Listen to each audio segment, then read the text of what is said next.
वन्दे ब्रह्मपुराधिपं श्रीसहजानन्दं च मूलाक्षरम्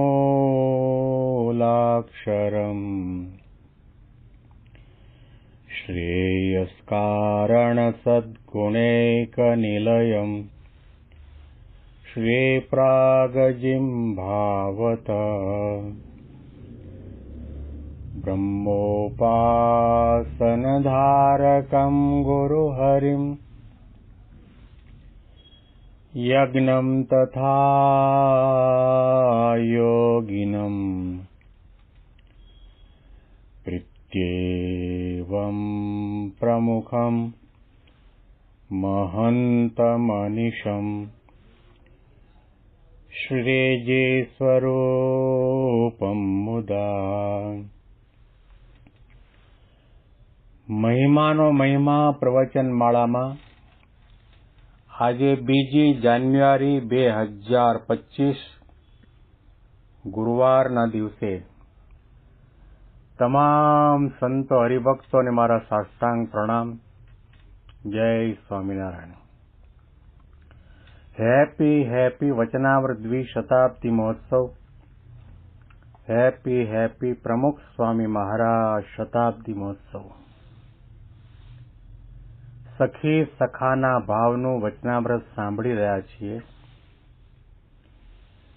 જેમાં શ્રીજી મહારાજે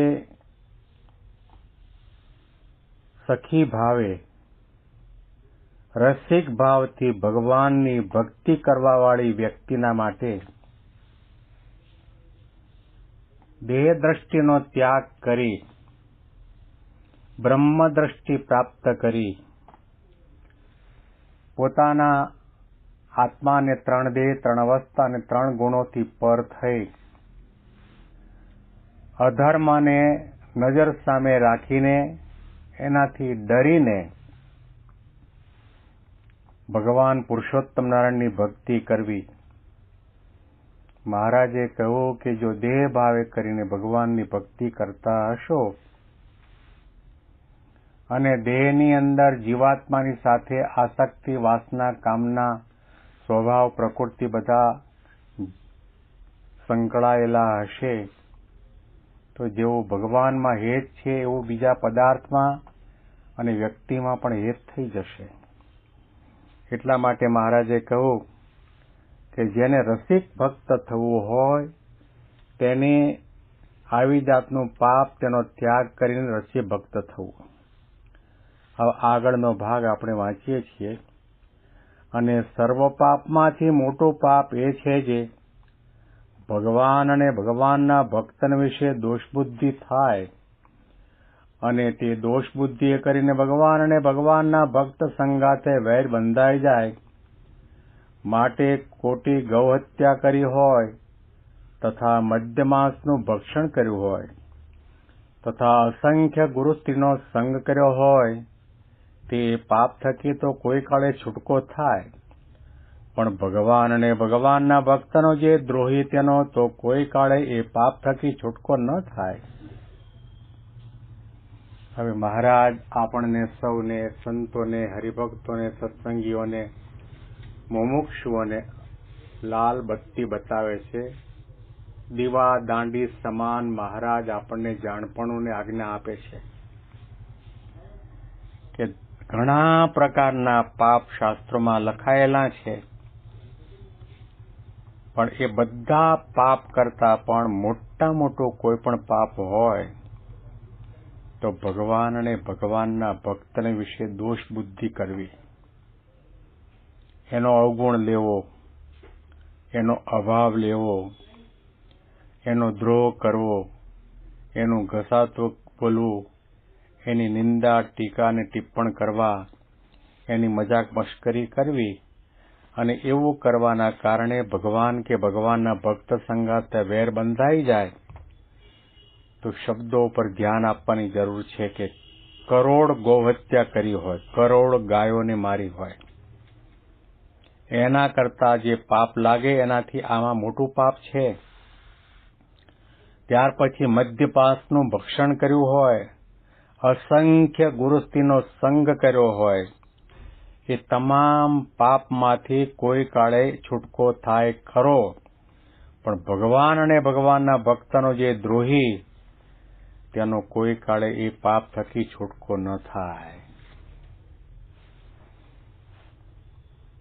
આપણે ભગવાનની મૂર્તિમાં મન સ્થિર થાય, વૃત્તિ એમાં સંકળાયેલી રહે, ભગવાનનું ભજન કરીએ, ભગવાનના દર્શન કરીએ, ભગવાનની કથા કરીએ, ભગવાનની સેવા કરીએ, ત્યાં તો આપણે જાણપણું રાખવાનું છે.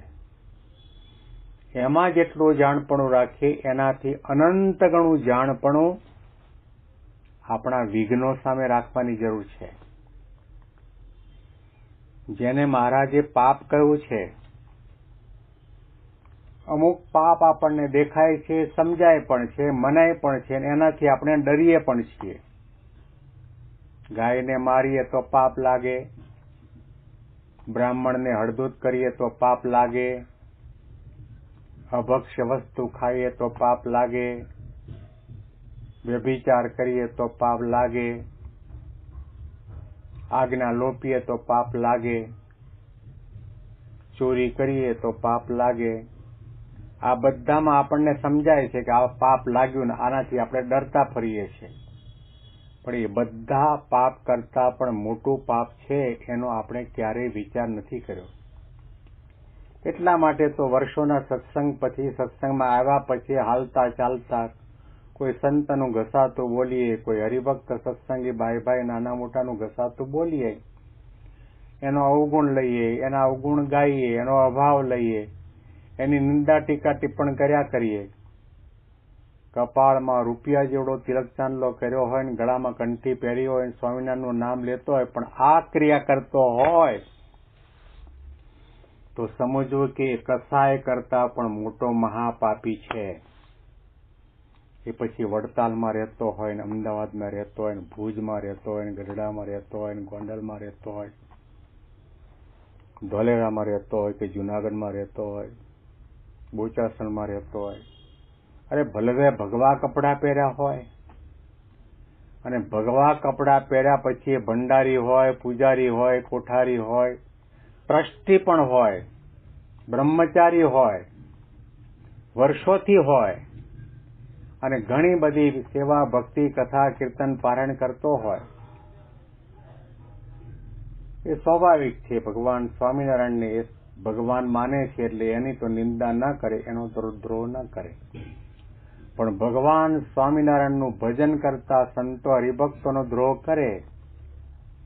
હવે જે અનાદિ અક્ષર બ્રહ્મ ગુણાતીતાનંદ સ્વામી જુનાગઢ મંદિરમાં 40 વર્ષ 4 મહિના અને 4 દિવસ મહંત તરીકે સેવા આપી, રઘુવીરજી મહારાજ જેવા, નિત્યાનંદ સ્વામી જેવા, બ્રહ્માનંદ સ્વામી જેવા, ગોપાળાનંદ સ્વામી જેવા જેનો સમાગમ કરવા માટે દર વર્ષે એક વખત આવતા, એવા ગુણાતીતાનંદ સ્વામીનો પણ જો દ્રોહ કરે તો સમજી લો કે ભલે એ સાધુ હોય, વક્તા હોય, વિદ્વાન હોય, જ્ઞાની હોય, એના 5-50 ચેલા હોય, એનું મંડળ હોય, તો પણ એ મહાપાપી છે.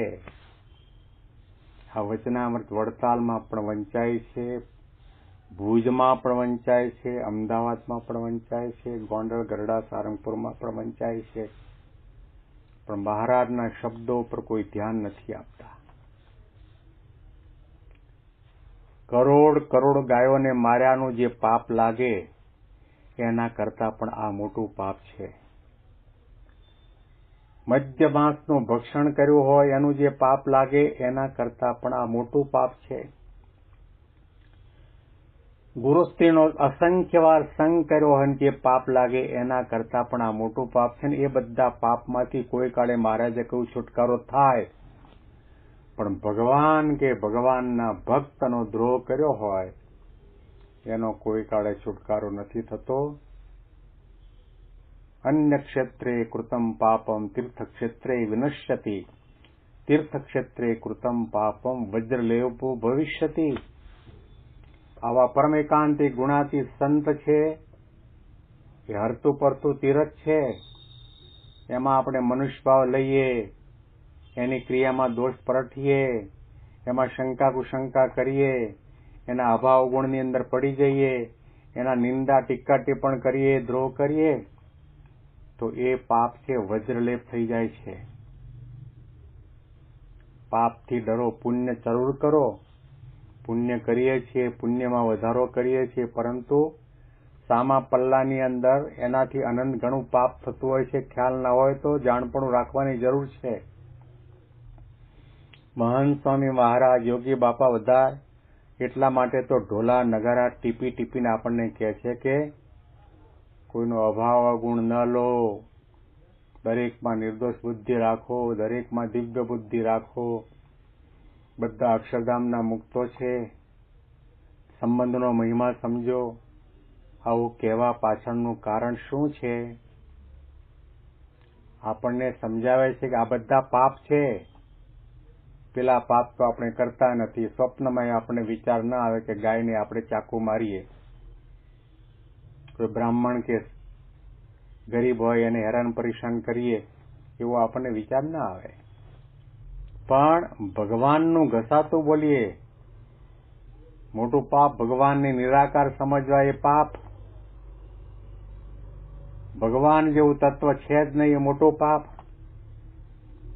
ભગવાન કરતા હરતા હોવા છતાં પણ આપણે એમ માનીએ કે આ મેં કર્યું, એ પણ પાપ. ખૂબ ખૂબ સત્સંગની અંદર ગુણાતીતાનંદ સ્વામી કહ્યું કે આ તો હીરા મોતીનો વેપાર છે.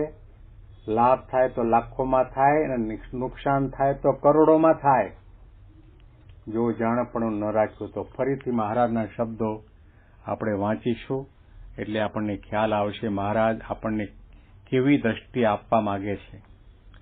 અને સર્વ પાપમાંથી મોટું પાપ એ છે જે ભગવાન અને ભગવાનના ભક્તન વિશે દોષબુદ્ધિ થાય, અને તે દોષબુદ્ધિ એ કરીને ભગવાન અને ભગવાનના ભક્ત સંગાતે વૈર બંધાઈ જાય.